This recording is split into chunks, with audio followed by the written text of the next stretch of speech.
That is like all of the stuff for my dog there that I'm organizing, and over there is all the stuff in the kitchen that I'm organizing. Nevada Jones is keeping herself busy in her Kitsilano apartment after she got laid off from her restaurant job last week.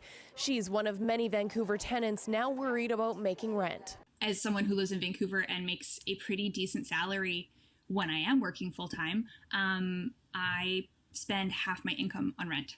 Because of that concern, the Vancouver Tenants Union is joining a coalition of advocacy groups asking for the cancellation of rent payments during the pandemic. We're in a crisis, and we can't have landlords and property management companies carrying on business as usual because we're not going to be able to go into debt or starve our families in order to help make profits for them.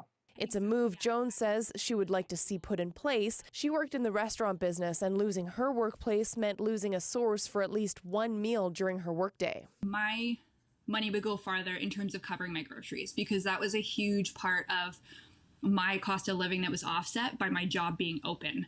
Landlords, though, say a rent cancellation isn't reasonable. It has a sort of a multiplier effect here, and any suggestion that there be a rent strike or what have you is really unfortunate, and it's pitting tenants against landlords, and that's honestly the last thing we need right now during this crisis. While the BC government has introduced a $500 rent subsidy that would go directly to landlords, that money won't be in place for the start of April.